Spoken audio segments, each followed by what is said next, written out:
elements put from pen to paper turns me into a godless wonder. And if you tolerate this, then your children will be next. If you tolerate this, then your children will be next. Will be next. Will be next. Will be next.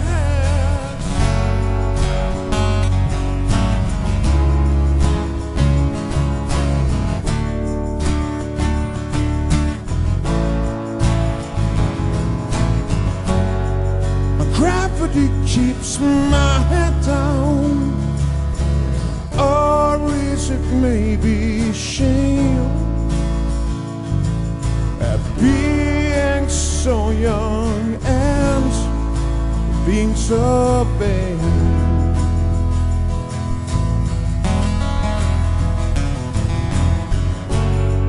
And who's in your head today? But am I pacifist?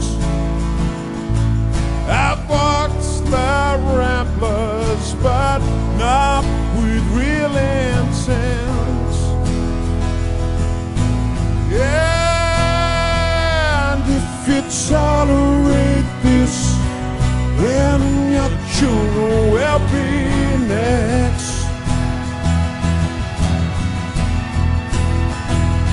If you tolerate this, then your children will be next.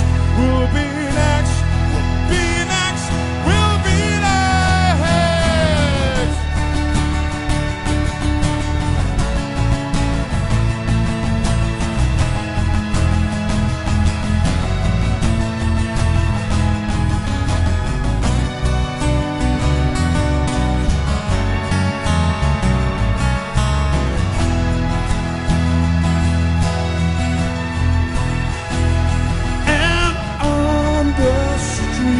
Tonight, an omen place where newspaper cuttings of his glory tunes.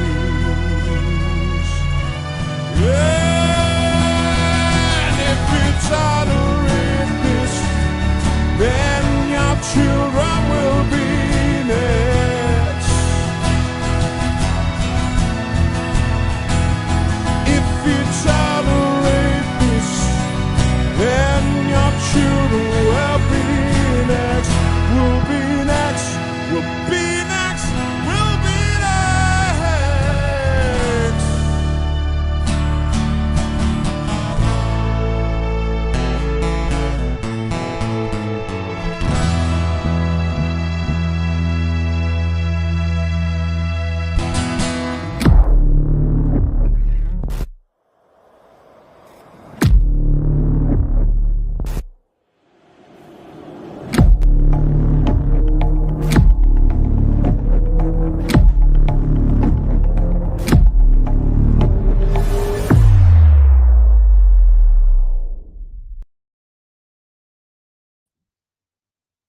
Well, well, well, we are indeed back again, and we should be at least rolling and live from the rolling hills of Murray in the far, far northeast corner of bonny, bonny, bonny, bonny Scotland.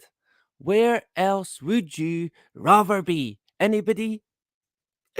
Yeah, okay, we could think of one or two places, maybe. But when the weather is like it is today, no spraying, complete blue sky, the sun shining, hallelujah! It is magnificent, right? So there is still a joy to be had in this crazy and absolutely insane world that we live in. Yikes. And today honestly, again, where would you even start? But obviously today we've got a bit of a topic at least to get into, right? It is, of course, the submersible, which I believe is called Titan, T-I-T, excuse me, Titin, I think. Probably wrong. And of course, yeah, Titan would be the submersible that was going to investigate more, explore, seemingly, more around the wreck of the Titanic. Now, anything that is connected to the Titanic would definitely be at least raise an eyebrow for me, right? Some of you might remember, was it last week? I did actually say we're going to do a video on the Titanic. I shouldn't have spoke too soon, right? But it was actually going to be a video in regards to the new virtual tour that you can take.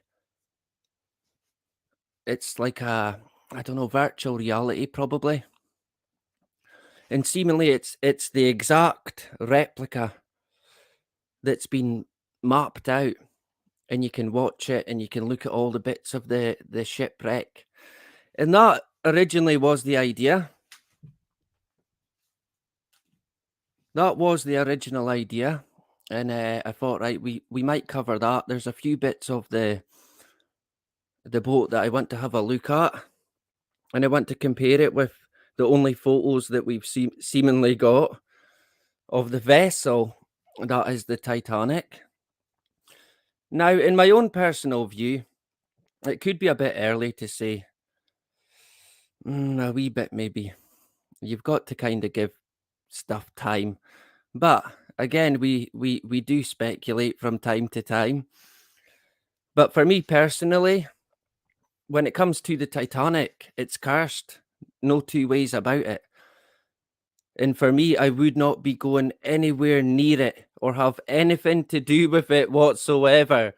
Or probably, yeah, who knows, right?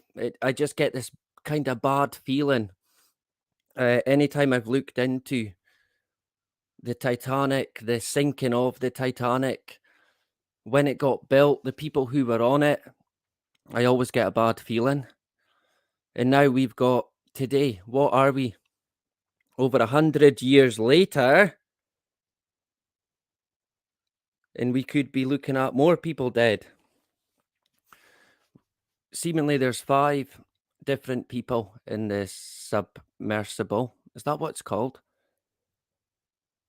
It's not called a submarine. A submarine, as far as I'm aware, it's got to leave a port. Whereas this, like an ROV, I think, it leaves a small vessel. It doesn't even have to be a big vessel. It was like a wee fishing boat that they had. Although, if you go to Ocean Gate's YouTube, they'll show you these big vessels and they tell you, I shouldn't laugh, but they tell you how they're connected to NASA and Boeing. And seemingly SpaceX, right? Which we'll get into just now. So on Monday, they seemingly lost contact. And now we're into what, Thursday? I think they said they had 96 hours of oxygen. So that won't look good. On the story itself, before we get into it, I reckon they've probably gone before the 96 hours were up. To be honest, it sounds like there was a catastrophic failure electronically. I don't think there was an implosion, but I could be wrong. Why I think there wasn't an implosion is the banging that they talk about. If that's to be true, then it couldn't have imploded because if it did implode, they would have been dead instantly, as far as I'm aware, due to the pressure, if they were far enough down. So I'm unsure. It would be anybody's guess, to be honest. I kind of get the feeling that we're never going to find out. And when I looked at the people who were on it, I kind of thought, that certainly raises an eyebrow or two.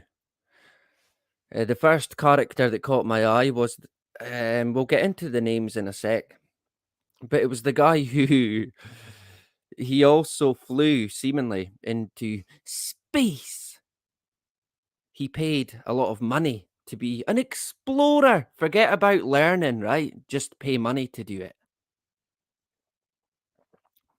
It kind of it kind of makes a mockery of exploring.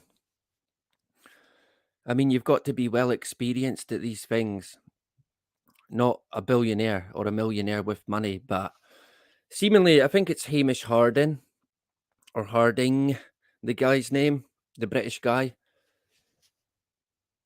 But I was immediately caught on the information that he also flew into space on SpaceX. So that automatically caught my attention. But there's more characters on the the wee sub, and I think the CEO of the company itself, who was seemingly quite a well experienced guy. But when you're dealing with these subs, if something goes wrong, that's pretty much it. The chances, even at the very beginning, in my own view, would have been very, very, very slim. And I know some people probably they like to hold on to hope. I mean, I don't think I'd have any time for the individuals who were on this submarine or sub. But with that said, we do have a bit of respect around matters which may involve somebody dying, family losing loved ones. I mean, we're not totally black-hearted, are we? Maybe we are, right? I did notice there is a lot of stuff going on in social media. People are just laughing at it, to be fair. A lot of people calling it a distraction, and I can see what they're saying there. But again, in my own view, what's not a distraction? Everything they show us is because they never show us anything that's bloody important. So the whole lot is. There's no cherry picking with distraction. The whole lot pretty much is. But of course, when it comes to the media, the main operation surrounding it, again, in my view, is to steer a certain narrative, promote a certain agenda, and of course, brainwash the masses while they're at it. A lot of people today, they won't do anything unless the media tell them to.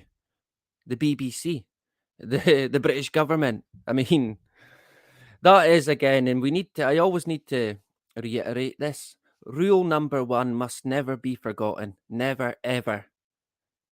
And rule one is, in the words of the late great Willie McRae, never trust the political establishment. Not here in Britain, not in England, not in Scotland, but in my own view, across the world. Don't do it. As soon as you put your trust into these entities, you're going to fail. Straight up. And that's going by history, not by an opinion. It's going by how they work, right? So what we'll do is we jump into it. We'll say hello quickly, right? So I'll jump into the chat.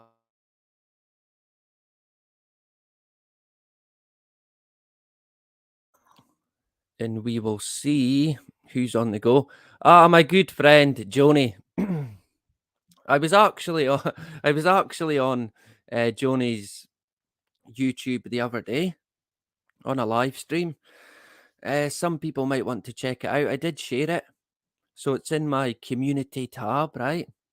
I should be giving Joni a spanner, throwing a wrench at her. Heads. So, but I can't do it from the laptop, and I've not got my phone at hand, or have I actually? But I'm not signed into the right account. Making up excuses now, right? But I will as soon as I can. I'll get you a blue spanner, and you'll be promoted to the good side. Let's go with that. And if you've not checked out Joni's channel, she's a great person. I think a lot of people here would like her. Just again, someone like ourselves, right? Concerned about the world that we're in, not fooled by the agenda at play. But hey, we're all stuck in the beast system. That is for sure. Unless, of course, you go off grid. And even then, you're kind of attached to it in one way or another. Ah, Ulick, good man. Good to see our Irish brother in the hood today. Ulick, yep, Ulick put in the link. So hip hip hooray, get subbed, right? And don't have me chasing you. Who else did I see? Steve in the hood. Why am I hearing audio? Wait a sec. I thought it was on my headphones, but I think it's outside. Ah, man. It's someone speaking outside. I thought it was audio coming through the headphone. See this? One of these days, we're going to get it right. Maybe I should shut the window, but we'll see. It's quite warm. It'll be that global warming, right? Climate change! All that driving to work. God's sake. Who else have we got? Steve, yeah, good to see the number one moderator back again. Samson in the hood, good to see you, brother, back again. Ulick, Joni, Rich is in the hood, getting ready for the big day, right? Audio's all good, good man. Yeah, he's looking out his kilt for the big day. You'll have to let us know when the big day is, and we can all attend, right? Hasdak in the hood. Good to see Hasdak. My mate Rob.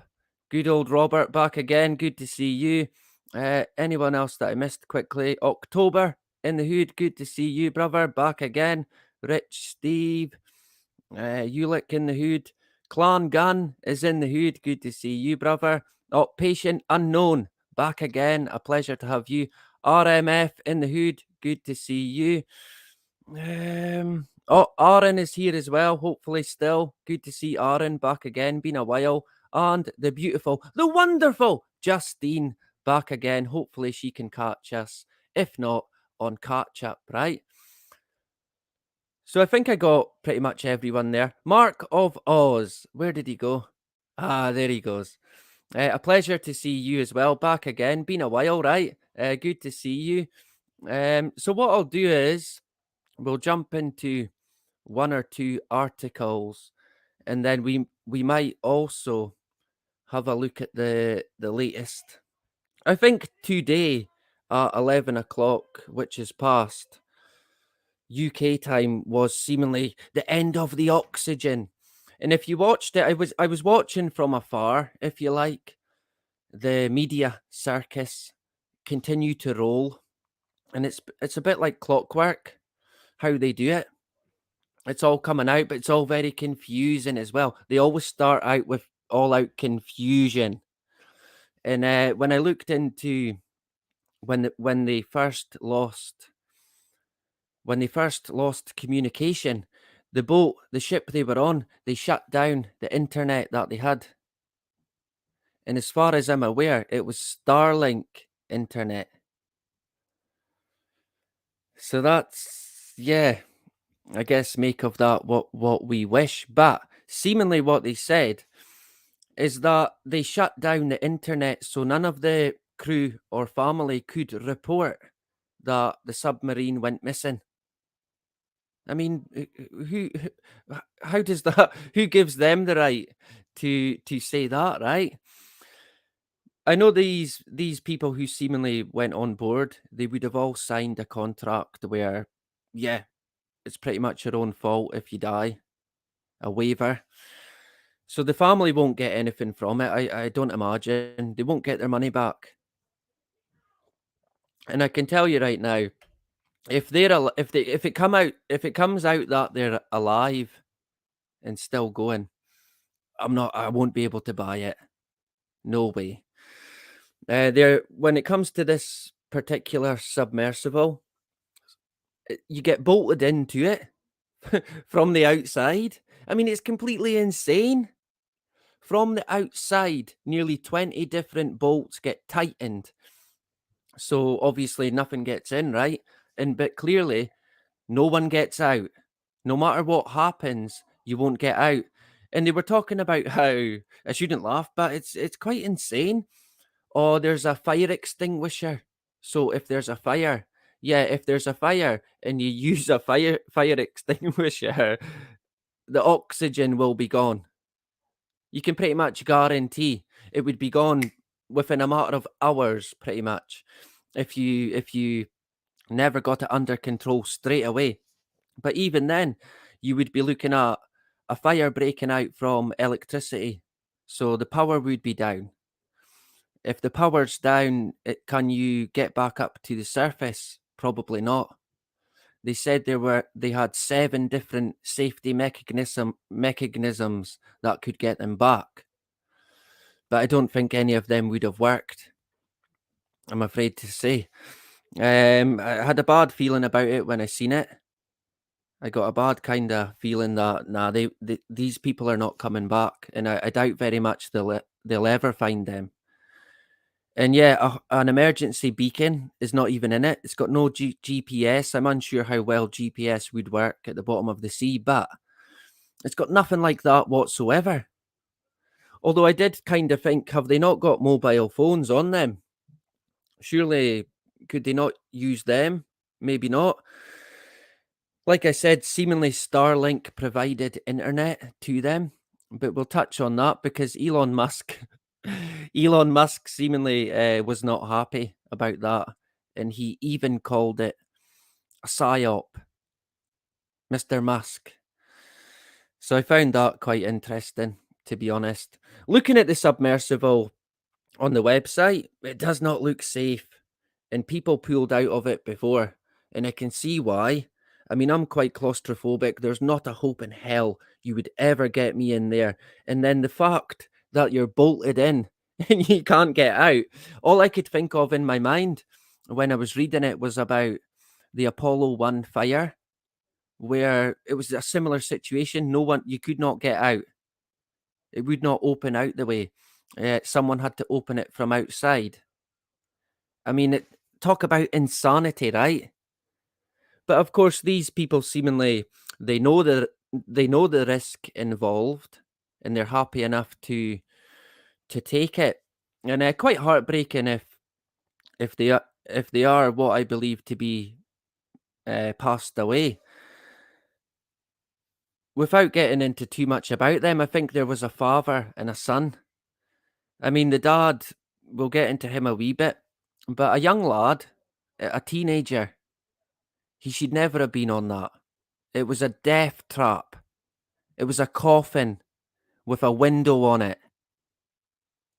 Honest to God, what a world we're in now. Um, I don't know where people's minds are at. I know, hey, none of us are perfect. We all do things that we probably shouldn't, but come on, man. What, to see a shipwreck? A shipwreck. And on the website, they say, oh, more people have, and this I thought was quite funny, more people have walked on the moon than looked at the Titanic in the flesh, if you like. So that was a selling point for them. Forget about the moon. Let's go and have a look at the Titanic, right? I find it all a bit, I don't know.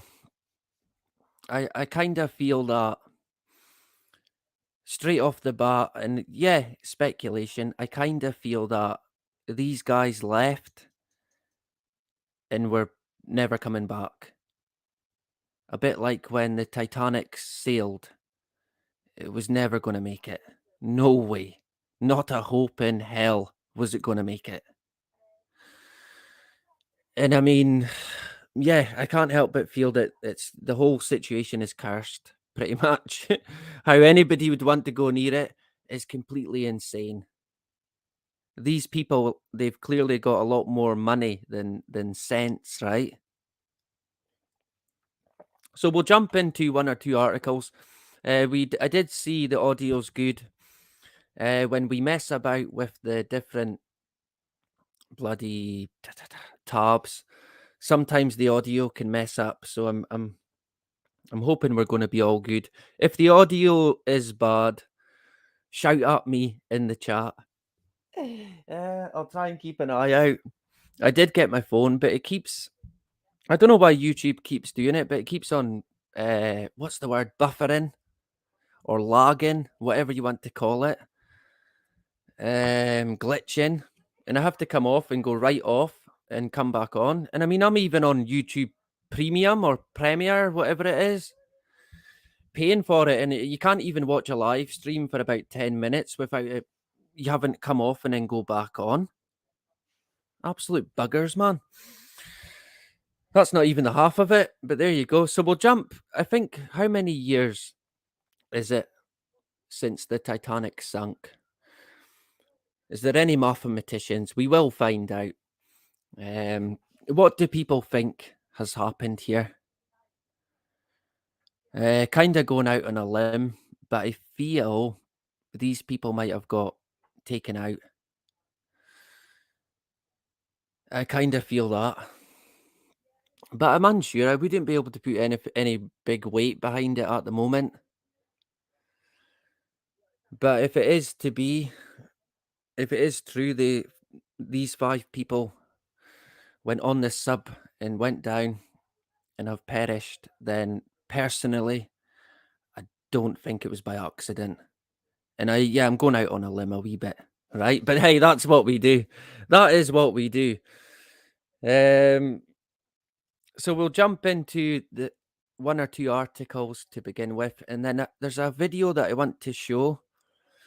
That will depend on time as well, because I'm a bit short on time. I shouldn't laugh, right? Pardon the pun. But honestly, when you looked at the media as well, they were rolling it like a movie. Oh, there's 10 hours to go. There's 20 hours. They've got 24 hours. And it was rolling constant. A lot of the different outlets, nothing but stories on this submarine or submersible. I can never say. I just call it a sub, right? A tin can, a coffin with a window is the only way I can describe it. Bolting you in with about 20 different bolts tightened up, not a hope in hell in ever getting out. They talk about how they would have to be calm, not use so much oxygen. I don't think they're going to be calm. I think that at one point or another, there would have been hell to pay in that sub, especially with the CEO being on it. So if it kicked off, he would have probably been the first person to get it, although he was maybe the most experienced, so maybe they would need him. But if you're all out of luck, I don't know. I mean, it's kind of not a nice thought to think of what might have happened, and I've had a similar thought. It was a dreadful thought when there was an incident here in Scotland in the North Sea. A helicopter went down and 8 people died, and I think 2 people survived. And I read an interview of one of the survivors, and he described what happened when they knew they were done. He said it was complete mayhem, and it was every man for himself. And 8 of them died. One of them was actually from where I stay. She was a female. And I was always put off by going on to the oil rig. I went on to the vessel, the ERRV, Emergency Recovery and Rescue Vessel. I went on them for about 2.5 years, but I couldn't go on the oil rigs, mainly because I simply will not go in the helicopter. No way. I'd have to be knocked out cold. to go on it. I just thought, nah, hey, I can't. There's no way I'm going on one of them. I'm sorry, but I'm just not. Even when I think back, being on the vessel itself, some of them were not safe in no way whatsoever. They were like converted fishing vessels, and they were dangerous, very dangerous. I'm surprised I got through it, to be honest, and there wasn't more incidents. But it does happen. Vessels do go down as well. In the likelihood, even a vessel, a big one, the chances of survival very slim, very slim. Even when I was at sea, brand new ship went down called the Bourbon Dolphin, a Norwegian boat, and again, very sad, heartbreaking. Even thinking about it now, um, the Norwegian crew, the skipper, the captain, he actually had his son, his 15-year-old son on the boat with him, and he wasn't meant to be there, but he took him anyway. And I think they were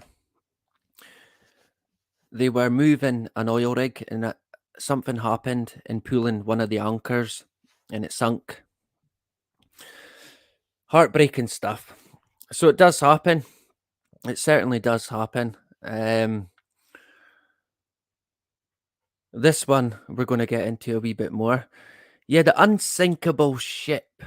I mean, you've pretty much, it's doomed. Even before it even sailed, it was doomed. Even on that. But when you look into it, seemingly, and we will get into the Titanic a lot more, not so much today, but seemingly it was actually on fire when it left Southampton. On fire, and they knew that that it was on fire in one of the engine rooms, but seemingly they thought it would be okay and they would get it under control. Right, sure. But there's so much surrounding it as well. Very mixed reports on the messages coming from the Titanic, what time it seemingly got into trouble. Seemingly it reported it was okay and then reported it wasn't okay. And again, straight from the off, on any manipulated agenda, there's going to be confusion, guaranteed. You can't piece it together. So we'll jump into if I can screen share. There we go. Now I managed to ruin it last time. So I'm hoping this time we're good to go. Let me see. What have I done now? There we go. Present. One of these days, entire screen. Am I going to need the audio? Yeah, I might. We might. So we should be screen sharing now. There we go. We're good to go. Let me see a quick look in the comments before we get into one or two bits. I reckon we're going to go about another hour at least. So maybe an hour and a half, right? We'll see how it goes. So yeah, thank you for everyone for joining today. In regards to this missing sub, going by what they've said, the oxygen would have been out. It would have run out today already. But again, in my own view, if they had a failure of power, the cold would have got them before that. But we'll expand on that a wee bit. So, good to see Johnny in the hood and Rich as well. A pleasure, and Hasdak and Clan Gun. So let me see. Full screen. There we go. Why? Aha. And now I need to put that back. There we go. So seemingly 111 years ago. Did anybody guess that? Did anybody get it right? I knew it was over 100, right? Oh, Katie as well in the hood. Good to see Katie. So I'll try and keep an eye, but I'm hopeless. I'm terrible at it. Oh, let me get my headphones.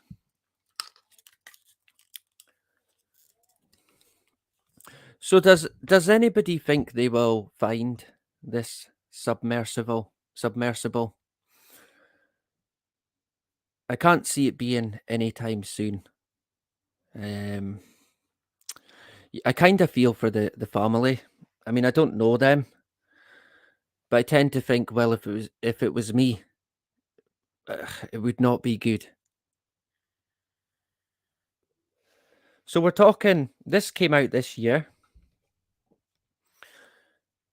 2023.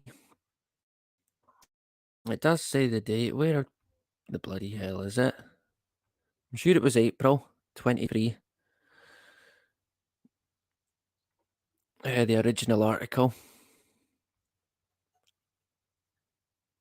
So the 14th of April, 1912 is when it sunk, seemingly, and it was sailing out of Southampton, England, heading to New York, and it seemingly sunk off the coast of Newfoundland, and it would appear, going by the latest, there is now a new addition to the Newfoundland graveyard. And seemingly, even if, like I said, they're locked in it in this sub, they can't get out. They would be limited on oxygen, the heat, the cold, whatever it may be. Even if they float to the surface, or did 2 days ago, they haven't been found, seemingly. So that, in my view, would guarantee bad news. I can't see how it would still be a rescue operation. I mean, if they're still saying that now, then they're only saying it to keep maybe the family's hopes up. But I'd imagine now they just want to try to recover the vessel and the bodies and take it from there. If it comes out they're still alive, then we definitely need to look into it a wee bit more. It can't be, I'm afraid. It can't be. They simply can't. So we're talking 100. Jesus, look at this guy getting beat up. That's me. I'm going to get a hate strike now. Some guy getting beat up. Yeah, hey, that's quite brutal. I mean, I've seen, not quite as bad as that, but I've seen that happen here in the UK. Not just to, and it wasn't to a black person, it was to me and my friends, beat up by the police. Regular, right? But we're not going to get into that. It happens. It doesn't matter who or what you are. That's what the police do.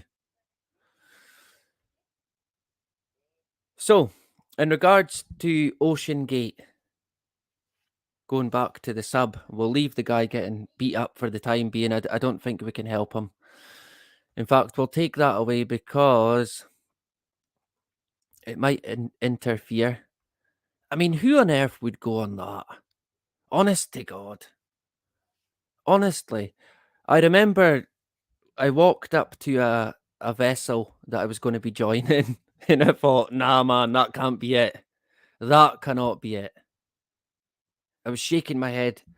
I thought, I'm not going on that. That's not a vessel. It's a fishing boat. And it was like a fishing boat with a sort of an extension to it.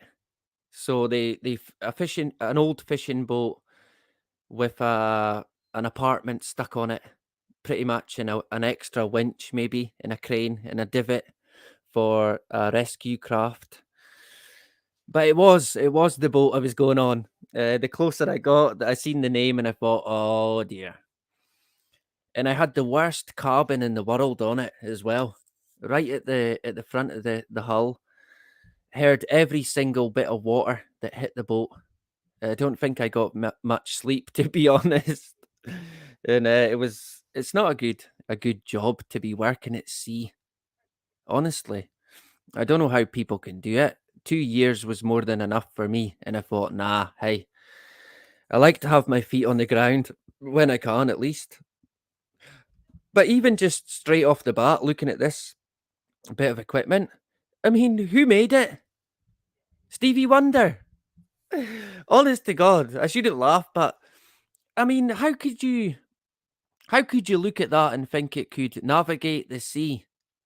No problem, no issue. I mean, look at it. It's like they got a tin can, glued it together, sealed it, put a door on it, and then attached all these different elements to suit. And I mean, look at every single element that's on it. Look, would appear as if it would get snagged or attached to something or anything. In particular, what would be on my mind is an old fishing net. A ghost net is what they call them, and they can be gigantic or they could be small. But either way, it could be enough to entangle, entrap, malfunction, rip something off that's a key component. Then where are you then? You can't fix it. You can't get out. You're doomed. I'm struggling to see how anybody with any common sense would get in this and expect to go 2 miles under the surface without there being any issue. And that's without touching on the history of pre-launches that they had, where they got about 10 feet. Nope, call it off. There's a red flag. Bring it back. We could have an implosion. And if you look at the tiny window, it looks teeny. Yet when you go on their website, it's like you can stand right in it and see the ocean floor and pretty much walk on the Titanic. I mean, they really did sell it well to these gullible. I can only, I mean, yeah, gullible billionaires. But like I said, the first thing that really did catch my eye was the fact that one of the people on board was the guy Hamish Harden, who seemingly flew into space. Yeah, of course he did. Well, I think we can say he's gone now. So I guess we won't know if he really did go into what they call space. Of course he didn't. I think he done that with SpaceX and Elon Musk, who are attached to this story now as well, even if Musk doesn't like it. But we'll get into that. So would anybody here actually go on into one of these and get bolted in it and then launched into the sea? See you in 10 days if you're lucky. I don't think, I mean, come on. I can't see any benefit whatsoever. I mean, I'm happy enough to look at a wreckage through a remote control machine robot. That would be good enough for me. I would never have the urge to actually get down in there into uncharted territory where the pressure could burst you in an instant. I mean, is there an adrenaline side to that? These people think they're explorers? I guess you could say, well, they would have understood all the risks attached, all the hazards, all the dangers. So it's kind of their own fault. I'm going to have to shut this window. Excuse me a sec.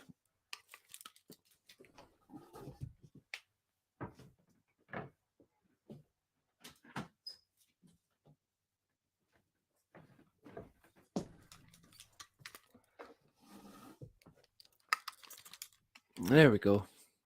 Someone's cutting their grass. Who do they think they are? Cutting their grass at this time. Wait a minute, it's in the afternoon. Okay, we'll let them off, right? They've got the strimmer on the go, or as the Americans call it, the weed whacker. Yeah, you got the weed whacker. I remember an American guy came up to me when I was strimming at Uckert Castle at Loch Ness, and he said, "Yeah, that's a great weed whacker." And I was in stitches, man. Honestly, he was like, "Hey, why are you laughing?" And I just thought it was really, really funny. I had never heard it called a weed whacker, and yeah, there you go. That was when I worked in doing a lot of historical sites for maintenance, and in particular, Uckert Castle on the banks of Loch Ness. Oh my word, majestic! But I wouldn't even go in one of these in Loch Ness. Never mind. What was it? The Pacific, the Antarctic Ocean. I'm unsure now. Atlantic Ocean probably would be would be the one. Where's Frank? He'll know. So you wouldn't catch me going in that. I mean, look at it. Honestly, I don't even think you can stand up in it. You can only like bend over or sit down. And that is enough for me to say, nope, no way. If I get stuck in that and I can't even stand up, my mind would explode. I would probably be the ideal candidate for freaking out big time. End up getting knocked out, right? Maybe that would be better. Maybe that's what they've done, knocked each other out in the hope for not using so much oxygen. But I can't see it. I think the time would have passed after day one. That would have been it. Even the rescue itself could take maybe the same time that they had oxygen, 96, maybe 3 days, if they can even get the equipment that could rescue it. An interesting thing that I picked up on was there was a company in the UK, I think, who offered help on the first day,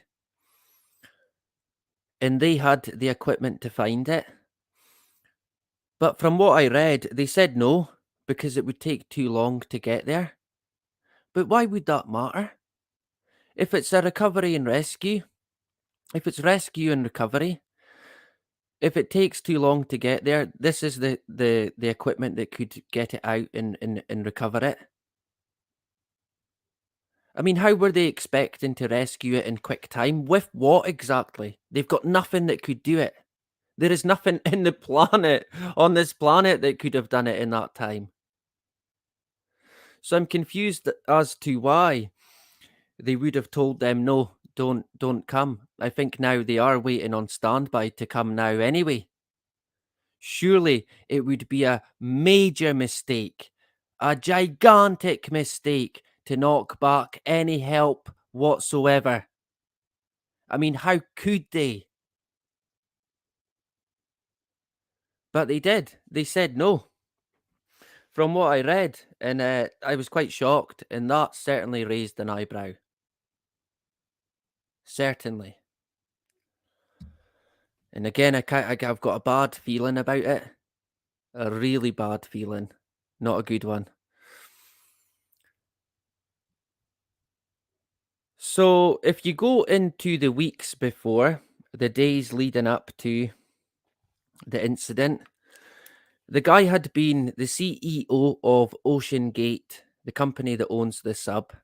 He had been tweeting about how him and Elon Musk are best buddies. Not quite that, but saying, yeah, we've got Starlink. Starlink, hooray! Super duper Starlink is here to give internet to the sub. Right. So the company behind the missing submersible thank you, Elon Musk. He thanked Elon Musk's company Starlink prior to the disastrous expedition. He hasn't said a word about the mission on Twitter, and he was quiet for quite a while. And when is Musk ever quiet on Twitter? and I was kinda waiting. I knew that he would, and it was early hours this morning. I was still awake. For some reason last night I could not get to sleep. It was the solstice. I actually watched the sunrise at 5:10 this morning, and it pretty much blinded me. Honest to God, and I was watching it through the trees, and I thought, bloody hell, it's still blinding. And I was watching it, and do you know what? It's not often that I watch it rise because I was lying for some strange reason. I decided to lie on the opposite side of my bed than I do, and I was looking. I had opened the curtains, and I was looking out, and I thought, oh, I can watch the sun coming up behind the tree. And I was really shocked at how quick it rises. I thought, bloody hell, is that how quick it comes up? It was like in a matter of minutes. There it was, boom, above the tree. And I thought, wow. But I closed my eyes and I thought, oh man, I shouldn't have looked at that. I had this like green blob for about an hour in front of me. So don't look directly into the sun, right? Of course, people know that. I've always known that. I've still done it. When there was a partial eclipse, I done it then, and bloody hell, that was sore. That was sore. But I wanted to see it. I wanted to see it with my own eyes. I wanted to get a look at it. Strange. I can't quite put my finger. I can't quite put my finger on what these eclipses are. Do you know this? That's one of the things that I've always racked my brains at. What the hell is it? How does it happen? Is the sun a ball of fire like they tell us? They tell us the moon is a rocky, stelest? I can never say the word. A planet. Let's go with that. Do we buy that? I'm unsure if I do. If I don't buy that, do I buy the ball of fire theory? I'm not sure. I mean, any time I've looked at it, even through thick sort of welding glass, it just looks like a circle that's a light. But hey, what do I know, right? I just know that you've got to take everything with a pinch of salt. So this guy had linked himself to NASA, SpaceX, Starlink, Boeing, all the good guys, right? Yay! So people thought it would be great. It would be safe. Sure. Ocean Gate Expedition said it used Elon Musk's Starlink satellites to provide its internet access. It's unknown whether Starlink played a role in the Titan's disappearance or loss of communications. Musk hasn't commented on the matter, at least then he hadn't. As far as I'm aware, I don't think it was to do with communication, as far as I'm aware. But either way, it's not looking very good. It doesn't look good for Starlink, right? I thought they could find things and see stuff that people can't see with their super drones. Maybe not, right? Maybe not. But it was what time did this article come out? Let me see. 3 hours ago. It was longer than that, I think. I'll have to refresh it. Well, 4 hours ago. I think the news had come out early on this morning, a bit like clockwork, but it was almost as if Elon Musk was either waiting for a certain time or waiting to be told what to say or what he should or shouldn't say. So if if if there's anyone out there who thinks Musk is his own man and a good guy, I would think again there. He's a controlled puppet. And I've got a feeling this Titan situation is gonna be why is that not bloody pausing? Oh, there we go. Is kinda just only the beginning of another show, if you like. And I mean, we know they're masters at what they do. They always every time they will always kill more than 2 birds with the one stone. Guaranteed. Guaranteed. They do not they simply do not let anything get to waste. If there's gonna be something that goes down, they jump on the back of it like fucking hyenas, steering it as they see fit, of course. And I did kinda get the feeling it's being played out a bit like a movie, right? Like a blockbuster movie, Hollywood movie. That's the feeling that I got.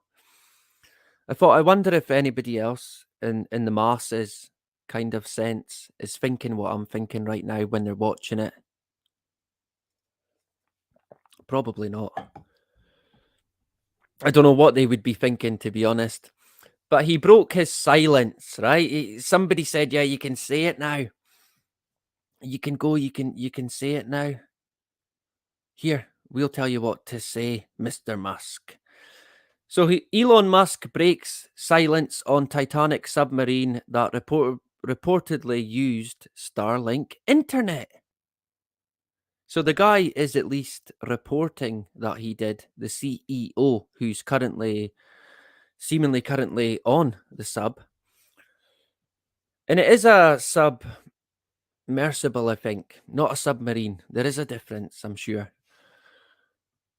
But it doesn't matter. But again, confusion, right? So the sub disappeared on Monday, sparking a search for the vessel before it runs out of oxygen. Yeah, I mean, straight off the bat, it's a recovery operation. The chances of any life would be a miracle. So I'll be very surprised if they do bring anybody up from it. I kind of think they're never going to find them. And not allowed a lot more speculation and questions as well. I mean, how can they not find it? How could they not have? How could they think that it would be okay to launch this untethered sub with no GPS, no tracking device or anything and expect that it would be okay? Even if it was tethered, I don't think I would get on it. I don't think I could do that. What's happened here? It's glitching. God's sake. So, Elon Musk, the CEO of Twitter and SpaceX, and yep, the rest, has broken his silence about the disappearance of a research submarine visiting the remains of the Titanic. The remains. The company operating the sub, Ocean Gate Expeditions, previously tweeted their appreciation for Mr. Musk's satellite service provided through SpaceX, which allowed them to access the internet while adventuring in the North Atlantic Ocean. Quote, "Despite being in the middle of the North Atlantic, we have the internet connection we need to make our Titanic dive operations a success. Thank you, Starlink," the company tweeted earlier this month. Success. Well, that aged fast, that one, right? Now, if he tweeted that earlier this month and it wasn't true, why did Musk not say something then? He seems to reply to every other Tom, Dick, and Harry, but clearly he didn't. He didn't then. I mean, it could be, I guess, I guess you could maybe say, well, anyone can sign up to Starlink, I'd imagine, if you've got the money. You wouldn't have to speak to Elon, I don't think. I'm unsure, maybe you would. So Elon might not have even known, I'm unsure. You'd think that he would have. But going by the timeline, he never said anything about it back then. Or claimed, PSYOP! Back then, right? God's sake, man. So, Mr. Musk responded to a tweet made by Snoops. What's the dog doing? Ah, Snoopies. Ah, yeah, we know them, guys. He responded to a tweet made by Snoop's post pointing out that he is the CEO of SpaceX, which provides the Starlink service. He suggested the connection between Starlink and the sub was a psyop. Huh. But you never said it a month ago, right? When the guy tweeted about it.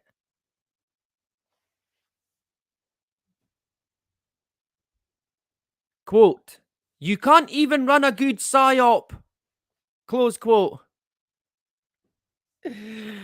Speaking from experience there, Mr. Musk. I'll show you how to run a psyop. Yeah. Mm-hmm. I bet Mr. Musk knows a thing or two about psyops, right? Mm-hmm. How ironic.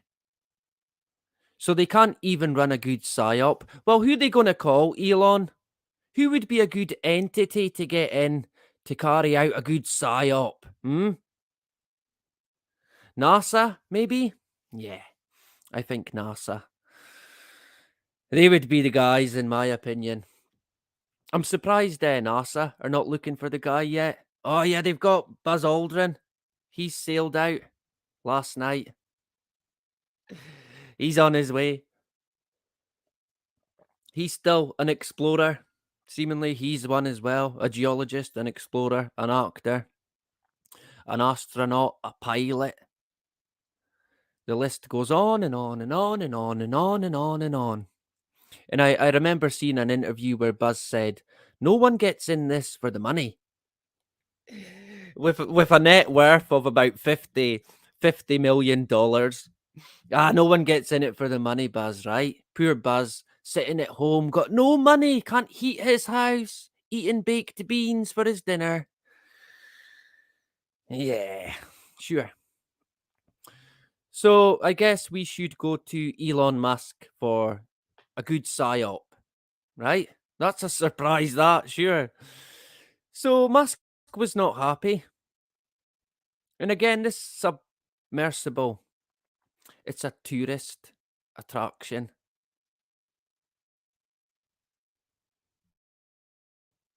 It's not run by any major corporation like a government agency or anything like that. And it's in the Atlantic Ocean where it's pretty much pirate world. You can do anything you want. There is no law. The law of the sea, pretty much. So they can get these companies, this one in particular, it would appear it's got away with quite a lot. And this, in my view, was an accident waiting to happen. And remember, they do not miss a chance. They do not miss a trick. They jump on the back of any disaster.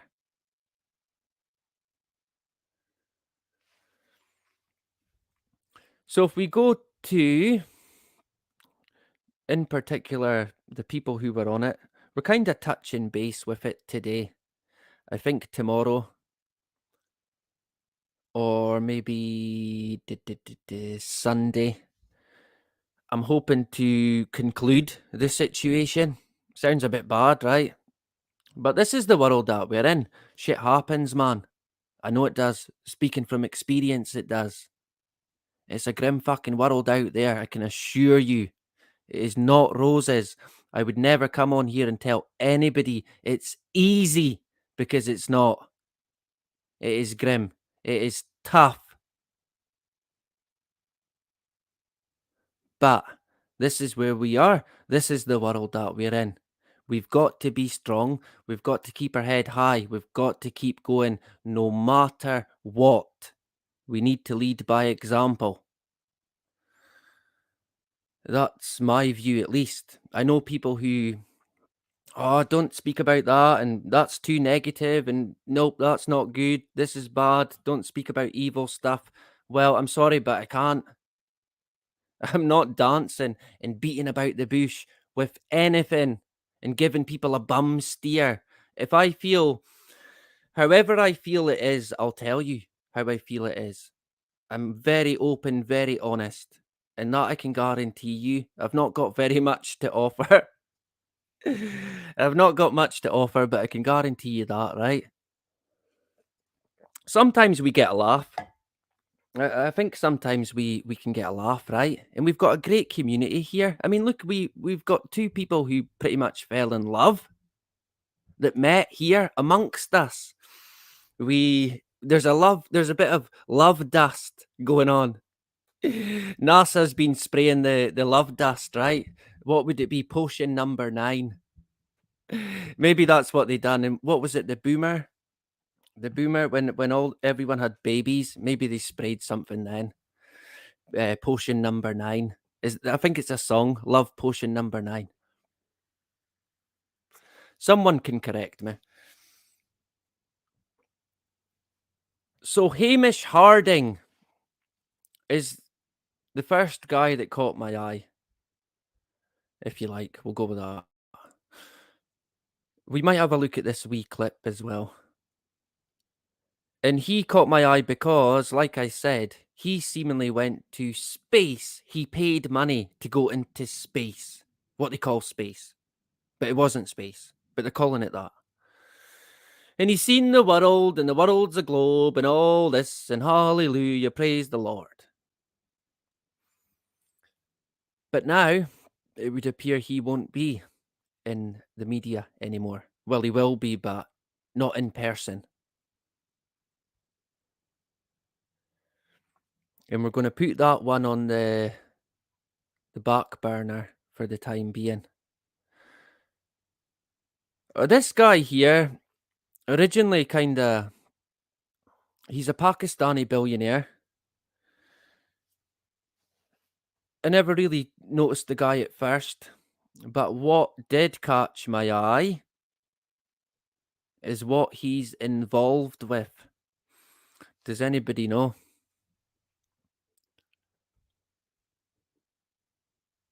Let's have a look at this clip here.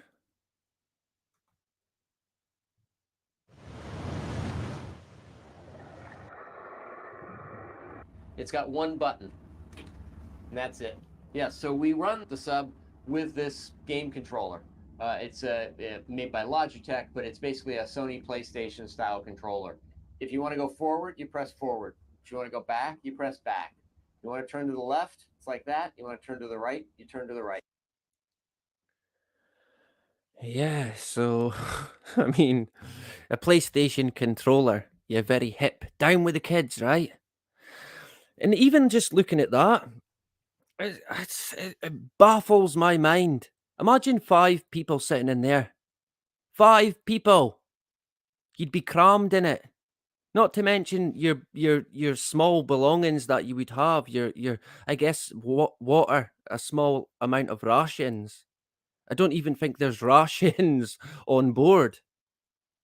I think they were only meant to be away for 8 to 9 hours.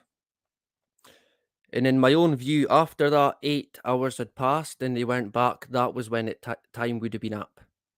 That would have been it.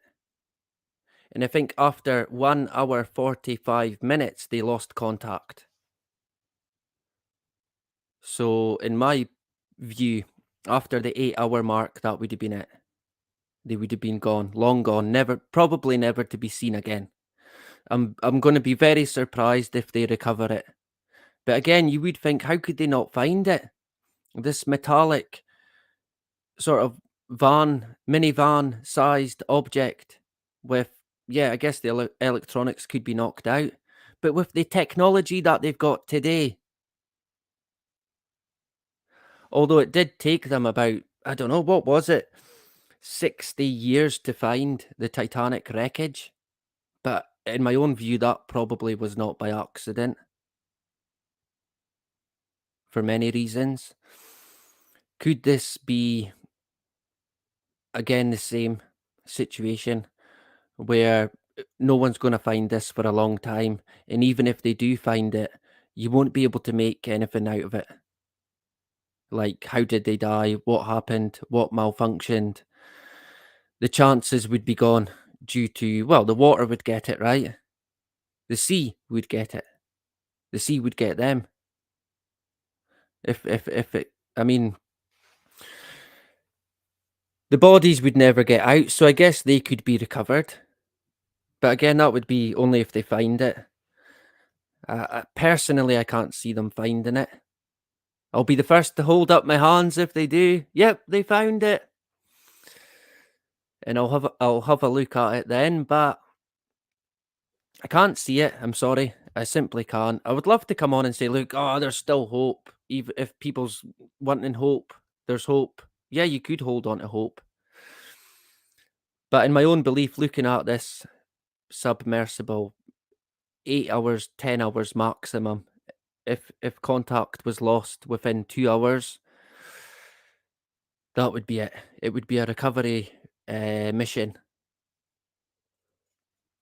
I can't see there being anybody getting rescued. So there's the guy, Hamish Harding. He got some award. Here's an award for all your money. Well done. Very smart. And of course, he went on. Oh, yeah, that's right as well. Fuck it. I mean, honest to God, it's like all these characters have got a certain role to play, right?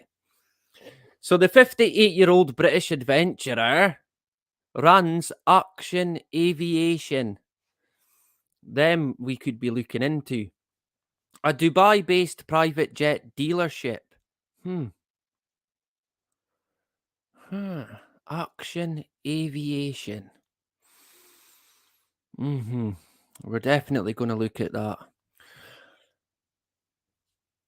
A Dubai-based private jet dealership and has completed several exploration feats. Wow.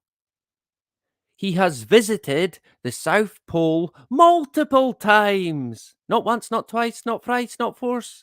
1 billion times even. Whatever anybody can believe. Once with former astronaut Buzz Aldrin and flew into space. Man. Flew into space in 2022 on board Blue Origin's 5th human crewed flight. Right. So he's completed many exploration feats. He went to the South Pole 1 billion times and even carried Buzz Aldrin on his back. Come on, Buzz! Oh, wait, he's British, is he? You wouldn't be speaking strange American accent. So he done it with Buzz Aldrin strapped to his back.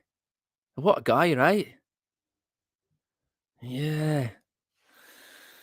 I mean, anytime I read about someone who sounds a bit unbelievable, I kind of think, suspicious. But okay, we'll take it. 2022 would Buzz Aldrin even be capable of going to the South Pole? I mean, he's pretty much on. He does not look well. If you look at him lately, he does not look well. And when would that have been? Last year? Last year? How old is he now? 90? 90 odd? 100? Yeah. Buzz was there when the Titanic sunk. So was John Davidson. They remember it well. So we're gonna probably look at that company. I don't know if anybody's done it already. I know RV done a short video pointing out Titan and the novel Titan. I think we might get into that a wee bit as well. I can see the connection there. If we go to, yeah, that's right as well. Yeah. I mean, when you look at this now in hindsight. So, in regards to the guy Harden, still, last weekend, he said on Facebook that the mission was likely to be the first and only in 2023, close quote. Because of poor weather conditions in Newfoundland, Canada, where the mission set off from. Yeah, little did he know, right? Well, he was right, all right, but he didn't know. So close yet so far. I'd imagine it's going to be the last one for a while. I can't see how this company can continue now. Surely not. I mean, there's going to be a lot of angry people. Although, in saying that, most people seem to not care. Most people seem to think it's funny. And they have an attitude where, well, I don't care. He was a millionaire. But, I mean, when it comes to search and rescue, that's not the attitude you have. You rescue whoever it is, and there's a lot behind it because you're putting your own life at risk. It is a really brave thing to do when you're out on search and rescue. And I've got so much respect for a lot of these people, whether it be at sea or on land. Either way, putting their life at risk to even sometimes when they know it's a recovery operation, they're not going to save anyone, still putting their lives at risk. They do that no matter who it is. It wouldn't matter if it was a homeless guy or a millionaire, a gazillionaire.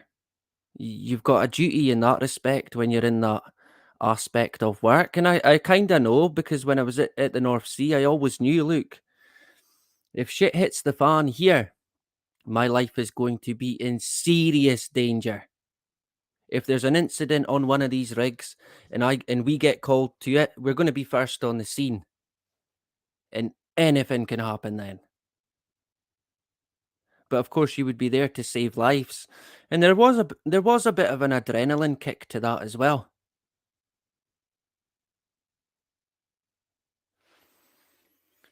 Would I do it today? I don't think I would go back to the sea, but I would certainly fucking risk my life to save someone, even if I didn't know who they were.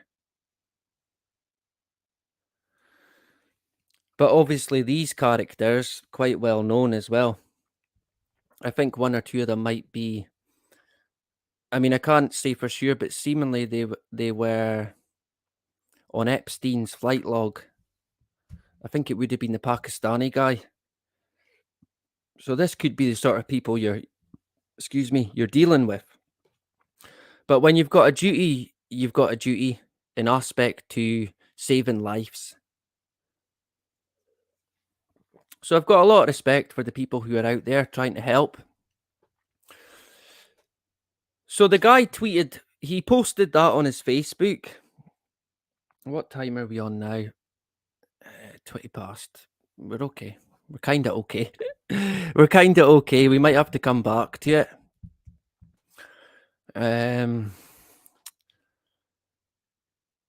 Yeah, we'll see.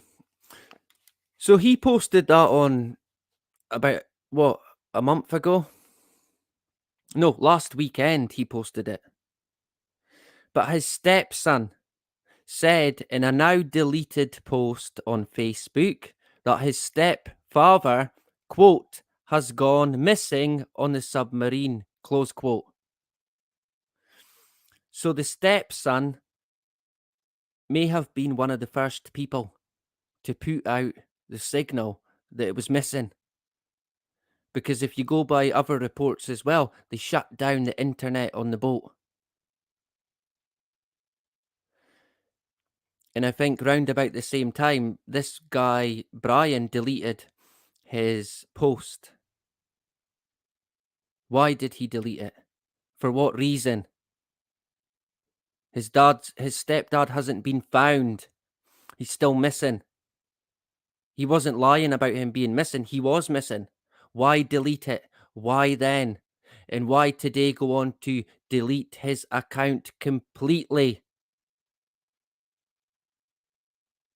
Who told him to? Who told him to remove the post? Someone must have told him. If a family member of yours went missing and you wanted people to know, would you then remove the post? You wouldn't. You simply wouldn't. And if someone asked you to, you tell them where to go. But he done it.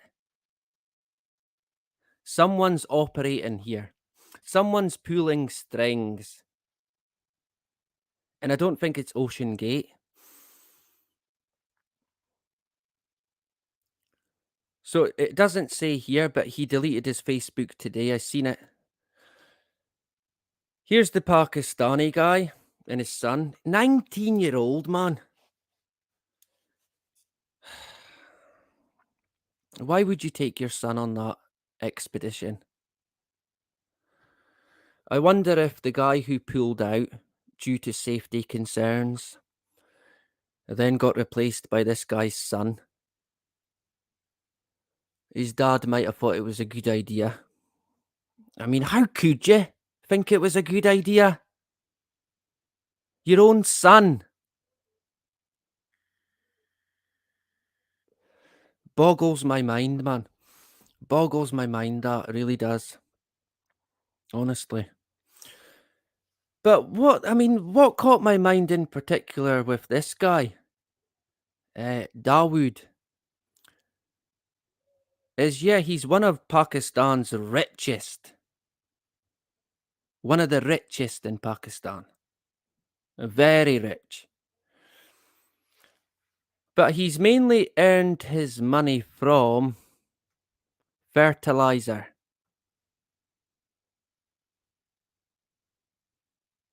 And he's got his own foundation as well. Ain't we lucky that we've got all these foundations? Hooray for the foundations! Sure. So the fertilizer caught my eye. So I've got him marked down for more. Look up more, if you like. Dawood. When I join together this guy in his background and the guy who seemingly went into space, I kind of feel that this is not by accident. And people might think, well, you can't say that, but I did. I might be going out on a limb here, but I get the feeling, going by a lot of what's being said, this was never coming back. These people were never coming back alive. A bit like the Titanic itself, if you can see it. We'll get there, right? So we're going to be looking into him a bit more. You'll see that he's also connected to the King of the UK. And I'm pretty sure I read that he is also a World Economic Forum puppet, if you like. So, did he meet his expiry date? I get the feeling sometimes a lot of these actors, they know too much. And whenever they get the chance to maybe take them out, they'll take it. And we'll keep an eye to see what sort of movement comes of his business, where that goes. We'll look into a bit more the work that it's done, the work he done with Prince Charles. So him in particular and Harding in particular, is the two people we probably will look into. Like I said, I may be jumping the gun, but I cannot see this ever being a rescue mission now. No way. Let me show you. I want to quickly show you Ocean Gate. I'm gonna have to type it in. Can I go on? I had their website up. I'm surprised it's even still up, the website, to be honest. I thought it would have went down today. If you go on to any of the Titanic expedition links currently, they're gone. They've took them down. Oh, wait a minute. Why is it not loading? Maybe I've spoke too soon. Why is it not coming up? Doesn't seem to be loading. Maybe it is gone.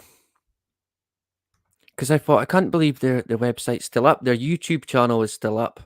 Yesterday they had, I think, about 48,000 subscribers. I think they'll have a lot more now. But I think they might delete that. I think they've deleted it. It's not connecting. And I mean, that's not really going to look good, that, right? I mean, we would never get to the bottom of it. We're never going to get to the bottom of anything if they just erase stuff constantly. But again, the burning question would be why? Let me see. I'll go back to screen share. This is a kind of in real time. We're doing it. Hey, nothing planned out as usual, right? Where did it go? There it goes. Add to stream. Voila. Oh, yeah. Oh, what did I do? I added and removed. It's my stumpy fingers on the D-pad. Are we going to call it that? So oceangate.com. There you go. It's gone. Could someone check so we can get second opinion? Could someone check just now in real time if they can get onto oceangate.com? That way we can rule out it being an error, my end, with the technology. What? Why am I double tapping stuff without even knowing that I'm double tapping it? So could someone do that? I can't even do it on my phone. If you just go to Google or whatever it is your search engine may be, hopefully not Google, but put in oceangate.com and see if you can get onto the website. Because I can't. I clearly can't. It keeps getting timed out. Unless I've been blocked from it. I doubt it very much. I've not even said anything yet. But I noticed on a lot of their YouTube videos, people are really finding it very funny. And I mean, I know people like to make a joke. I'm all for that. I understand that. But it's quite extensive. And I can't help but feel it's a reflection of the world that we're in. You've got to have a bit of respect as well, a bit of morals about you. I'm the first person that likes a good laugh and a joke. I mean, I'll probably share a meme about it. I've not yet, but I know there's people who are posting meme after meme, and saying things like, "Well, he was a billionaire. Fuck them. Fuck this. Fuck that."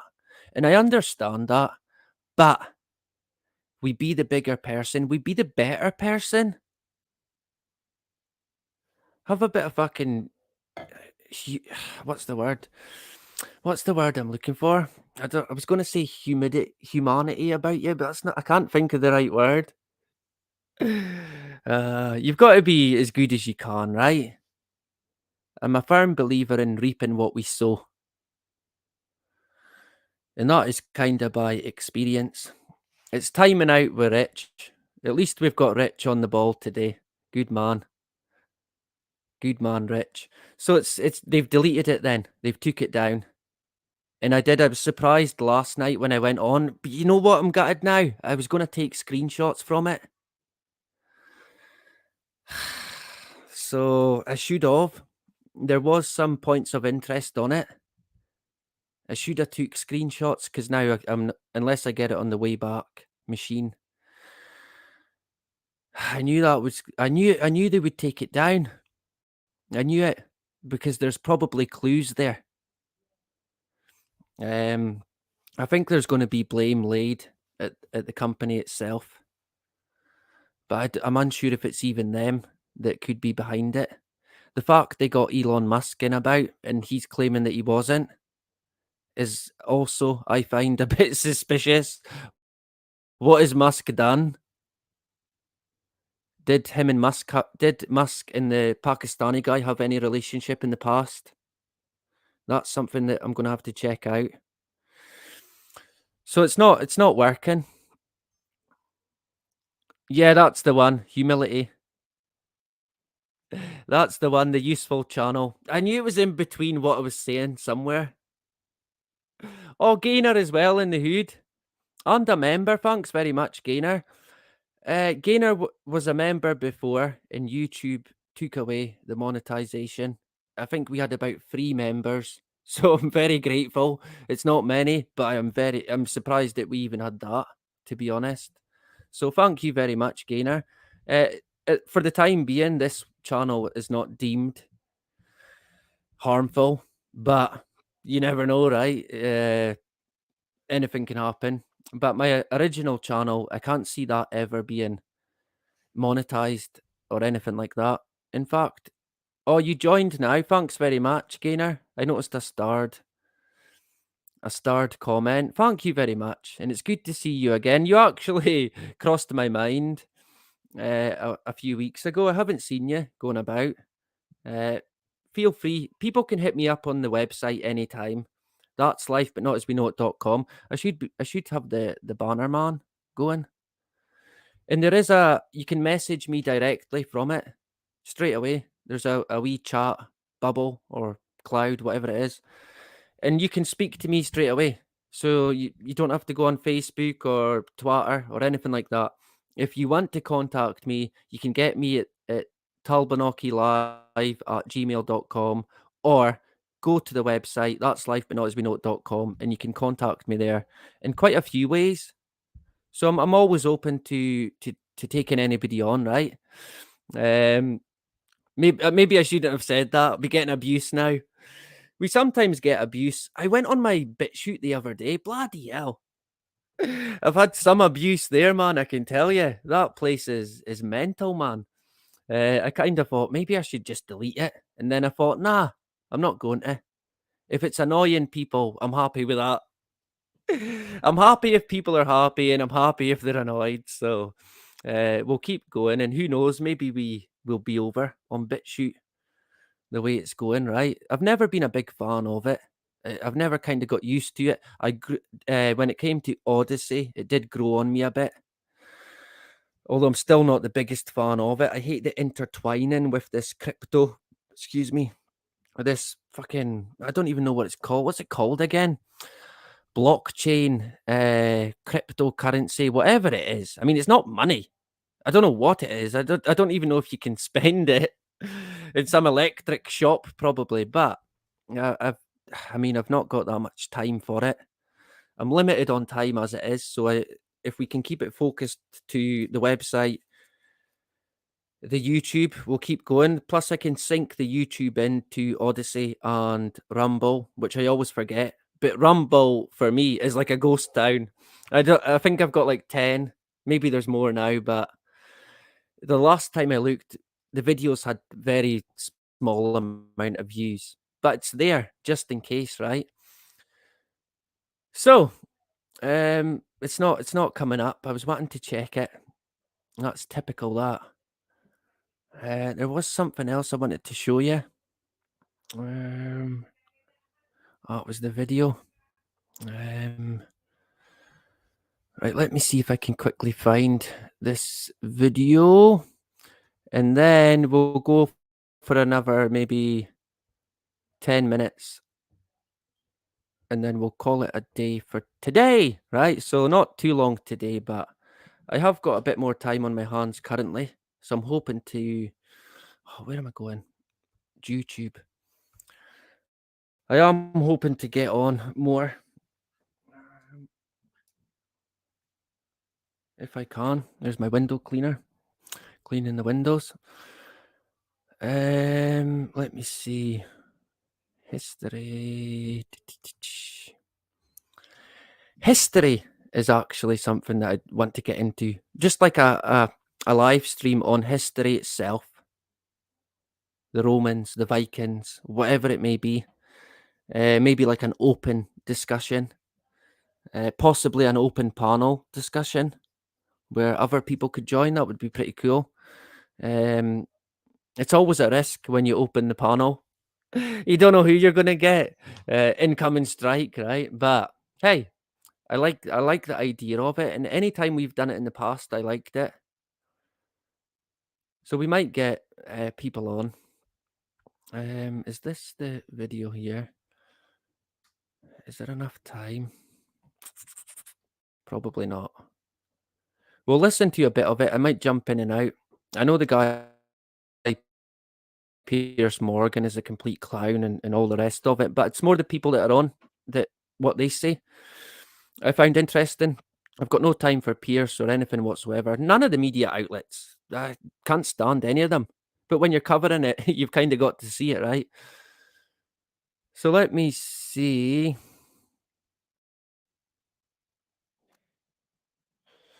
Right, what I'll do is I'll turn it up. That might help. And then we will go, right? Here we go.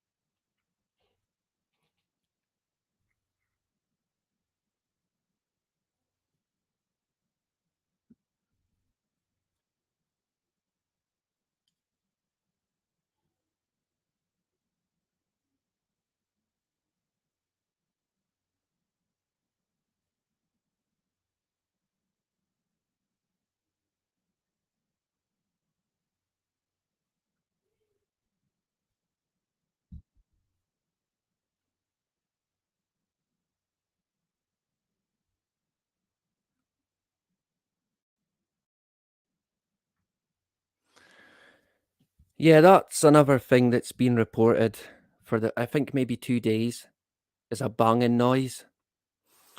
At one point, it got reported as voices had been heard. Then banging had been picked up by an aeroplane. Seemingly, there was banging like synchronized banging every so often, which would indicate, I mean, that would be a clear message that someone's needing help. It's not a whale or a dolphin. And they can pick these up by these devices they drop into the sea from aircraft. And they can hear pretty much everything that goes on. And for about 2 days, they've been hearing this banging, but they can kind of get the area, but there's nothing there. So do we rule the banging out as being something else? If the banging is them, then we can rule out an implosion because they would be dead. They wouldn't be banging. If there's still banging to be heard, let's say tomorrow, then in my own view, it would definitely not be them. I mean, it's the Atlantic Ocean. It could be anything, really. Let's face it. And even with all their technologies and all the state of the art entities in the world, they still can't determine what it is and where it is.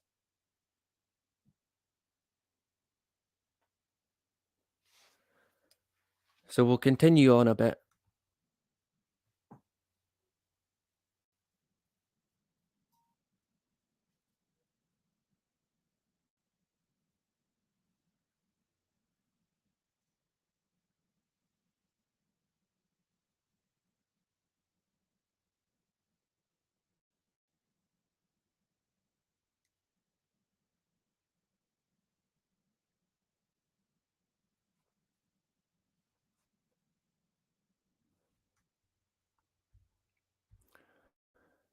Can people hear that audio? I just realized I wasn't even sharing the screen. I don't know. I don't know if people could hear it. Eh.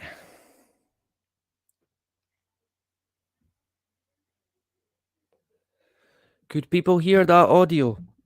No sound. Yeah. No sound, right, okay. Well, that's typical, that, is it? Oh my god. That's me short on time. What is it they say? More hurry, less speed. God's sake. At least we've got plenty of oxygen here for the time being. So I'll try it again. We'll do it again, right? Second time lucky. If I add that to the stream, what I'll do is I'll mute.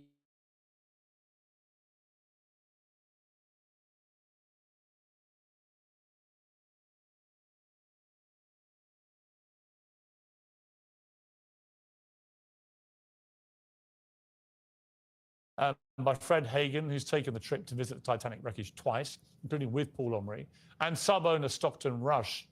And by submersible expert William Conan, who says he warned Stockton Rush that the Titan sub could be catastrophically unsuitable. Well, welcome to all of you. Let me start with you, Dr. Gallo, if I may. We've talked before when I was at CNN about different kinds of situations like this, but it seems a particular crisis where you have this tiny submersible that's gone down to this historic site of the Titanic, and we don't know what's happened. Today, there was this glimmer of hope about whether a sound that was resonating every 30 minutes may be an SOS signal. Let me start with that. What did you make of that? Should we read too much into it? What else could that noise be? Yeah, thanks, Pierce. Well, yesterday was a gloomy day for me because I saw the end coming. The end was near.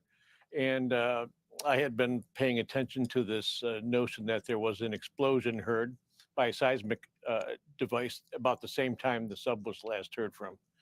But then last night we had this news about this rapping sound, banging sounds. And at first I thought, well, here's another rumor. Let me see who the source is. And it's a really credible source. And it happened multiple.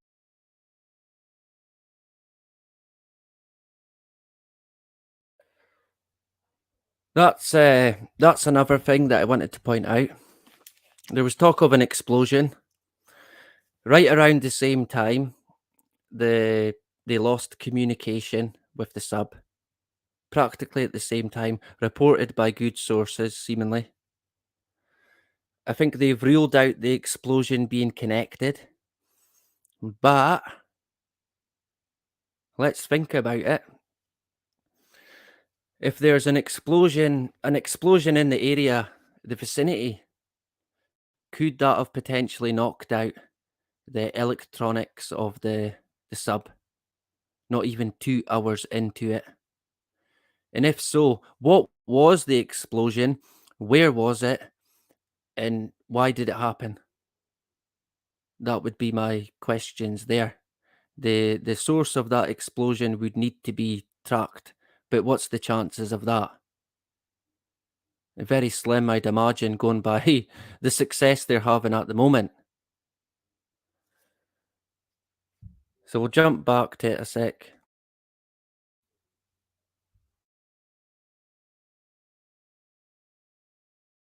Multiple times and reported by multiple different platforms, aircrafts. So it's really boosted my morale quite a bit. And I'm hoping and praying that we have a happy ending to this.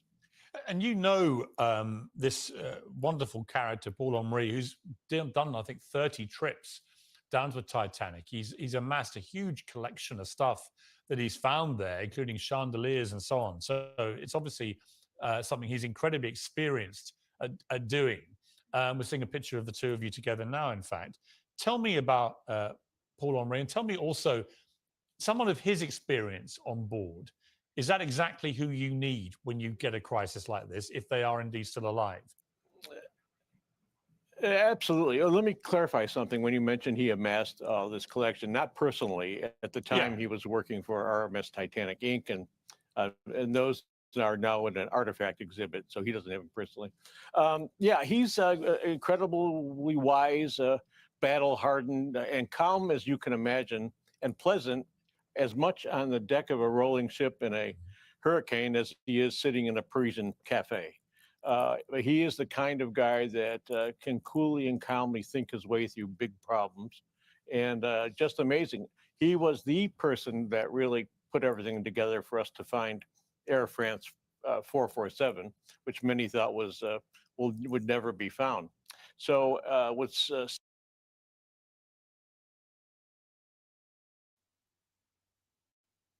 Yeah, that aeroplane that went missing, seemingly that guy was behind finding it as well, which I found quite interesting and took as a point of note. These are not just average characters that have, in my own view, perished. And I know people want to keep out a lot of hope, which is fine. I'm not going to diminish any hope. I mean, miracles do happen. Don't get me wrong. But going by the way the ocean works and the risk you take when you go into one of these subs, it doesn't look good, I'm afraid. And the more I learn about the individuals, the more suspicion I get also. So we'll jump back again.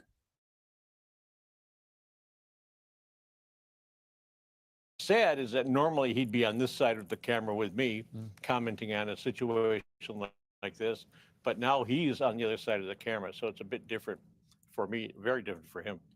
Let me bring in Fred Hagen. You've been a passenger on board the Titan in twice, in fact, with Paul Henry. So you know him better than most. You also know this vessel extremely well.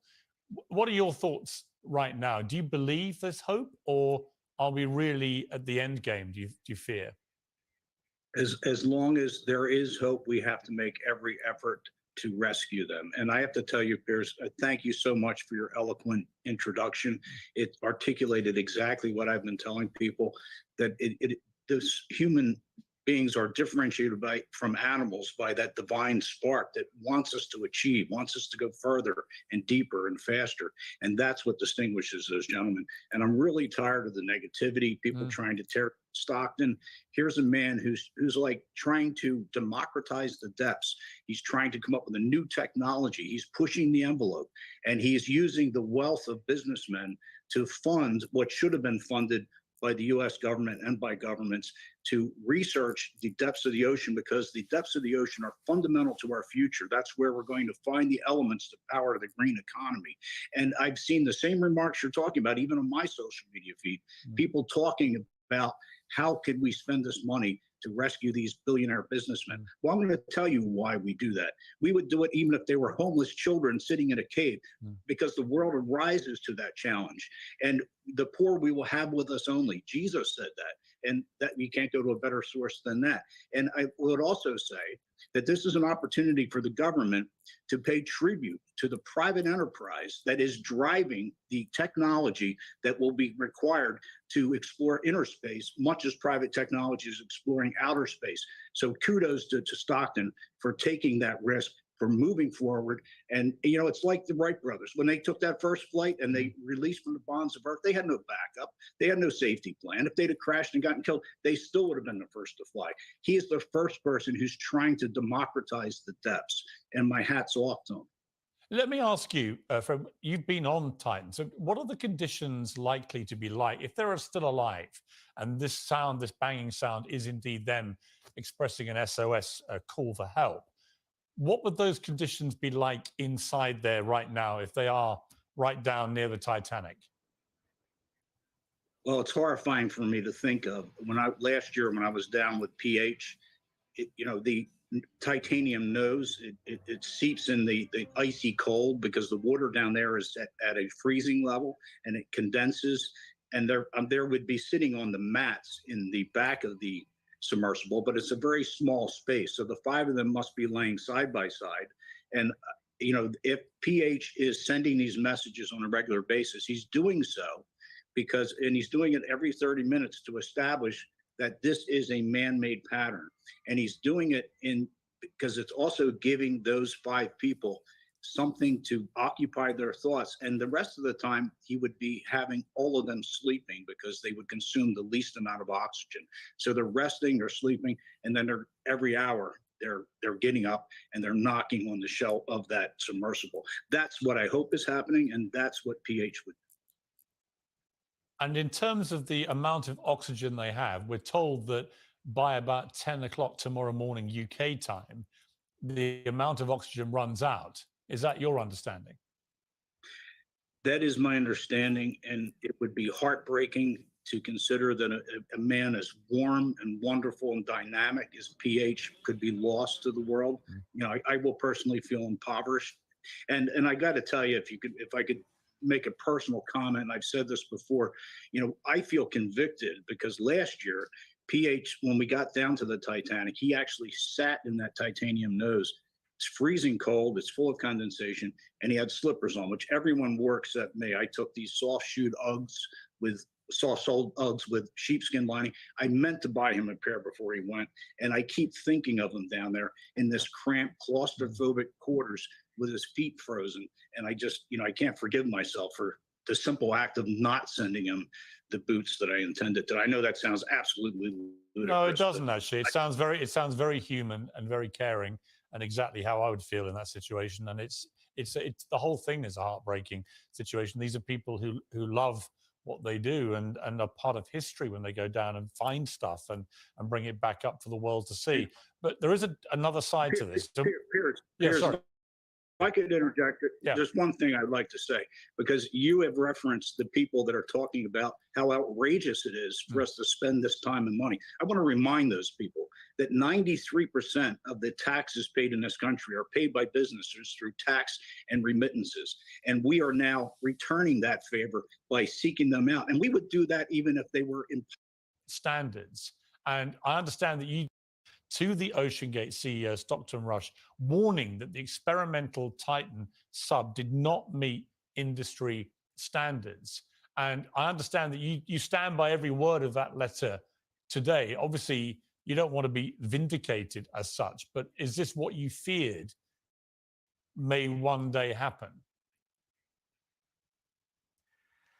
Yeah, Pierce, it is a difficult situation we have over here. It's right now what's going out in the field.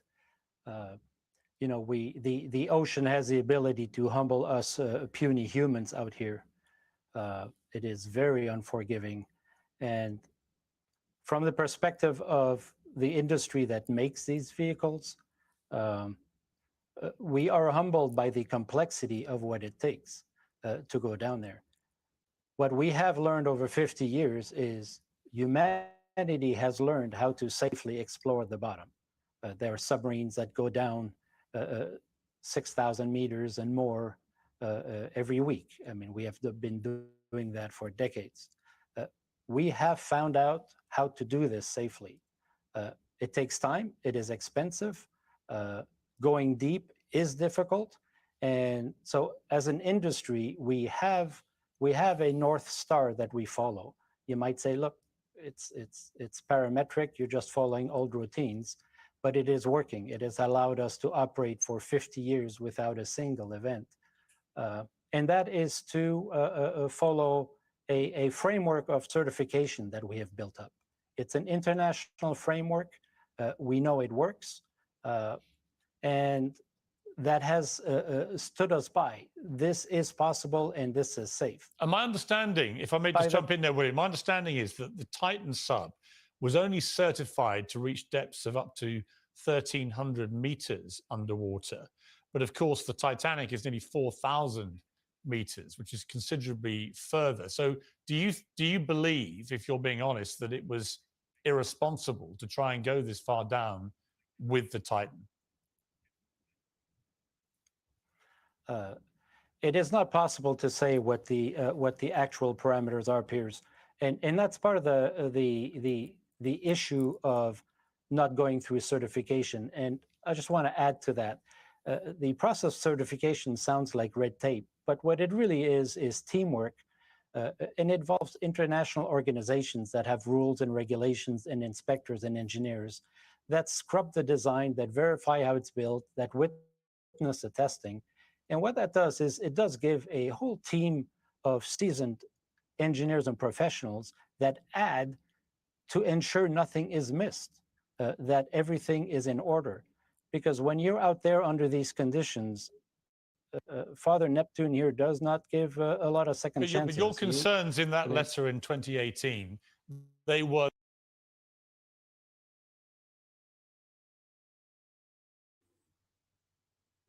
Yeah, Father Neptune doesn't mess about, right? You can say that again. The sea is very cruel. You simply do not mess with it. You don't. If you do, you regret it. And by the sounds of it, this submersible, it was a death trap. It was an accident waiting to happen. And it just so happened to be now. And in my own view, I can't see it getting tracked down. I don't think they want to. I think if they had wanted to find it, they would have already found it. Maybe they even know where it is. Some form of, what's the right word here? There appears to be someone behind the scenes pulling the strings of this current situation and making the orders, i.e. shutting down the internet on the boat, getting the stepson to remove the post. Stepson then deletes the account. He deleted a post about his missing stepdad because he wanted people to know. Why would you delete it? Why would you remove it? The deletion I could maybe see because there is from what I can gather, the stepson has had a gigantic influx of abuse. Again, possibly a reflection on society that we're in. I mean, we all like a laugh and a joke, but I don't think anyone here would be messaging anybody with abuse. I mean, we like a laugh and a joke, but we draw the line at abuse. So I could see that happening, but the biggest question there for me is the post. At what point did he find out? At what exact time did he find out the sub was missing? Who told him? So what time? Who told him? And then who told him to remove it and for what reason is key questions to the whole thing, in my view. And again, when you're in the middle of the Atlantic, if you like, it's pirate world. Pirate world. I mean, it's pirate world here on land. Never mind at sea. But I'm actually going to have to shoot off now. So I'm going to be back again, hopefully, tomorrow night. I'm hoping to get a guest on for next week. If there's any suggestions, fire them my way. Maybe because I was on Joni's channel a couple of days ago, I can return the favor, right? And she can come and entertain us for an hour or two. We'd have to arrange a time. But she did say she was willing to come on. And if you check out the live that we done, Joni was asking me questions and it felt a bit strange. I've never really been asked any questions to an extent. I'm not really... There's no one topic that I'm very big on, I don't think. Very little of quite a lot, basically. So I can give small opinions on different things, but it was interesting thinking back to the kind of awakening and what brought me to and events in my life. It's interesting thinking back and in hindsight. So I enjoyed our chat. make sure you check it out. Maybe Joni can put it in, or Ulick can put it in. But yeah, that would be great to get a catch up. What I've got to do now is hit the bike onto my bicycle, right? And that's how you've got to say it, bicycle. It's not bicycle, it's bicycle, right? I always call it that, and my son thinks it's hilarious. So I'm away out on the bike, and I'm away to pick up my youngest son. And then back home, make the supper. And then a night out in the garden, looking at my plants and strawberries, checking on the veg. You know this as well, and I was unsure if I was going to mention it, but when it comes to watering plants and veg, I know it's summer. I get that. But the evaporation rate at the moment, it seems to be really high. I mean, the other day, I had just watered them, and then I was out later on, and I thought, did I water them? Yeah, I did water them. They're pretty much dried up already. Yeah, I get it. It's hot, but I think I'm gonna have to look into it a wee bit more. So maybe if anybody else has heard anything in regards to the evaporation rate in the UK, I mean, I wonder what that could be down to, right? Oh, climate change, of course, yeah. But also,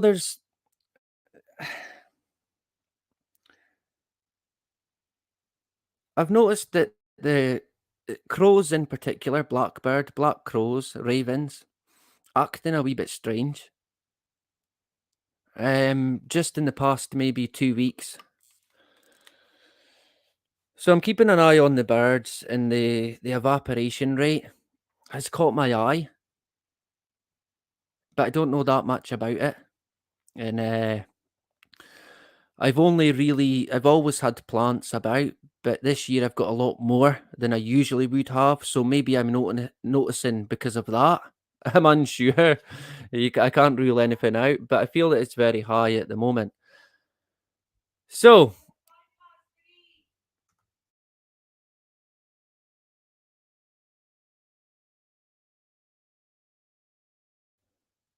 that's me getting my my time shout. I need to keep an eye on the time. So what we'll do is we'll find a tune, and we will indeed call it a day.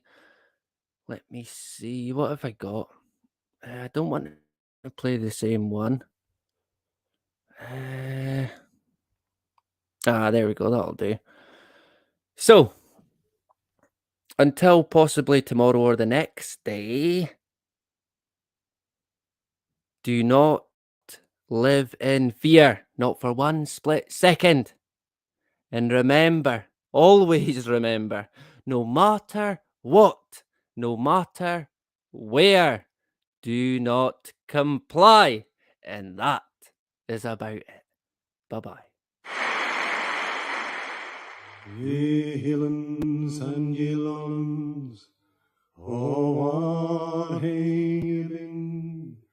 They hae slain the Earl o' Murray, and laid him on the green.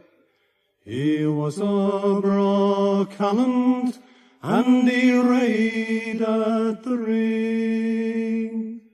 Oh, the bonny Earl o' Murray, he might have been the king.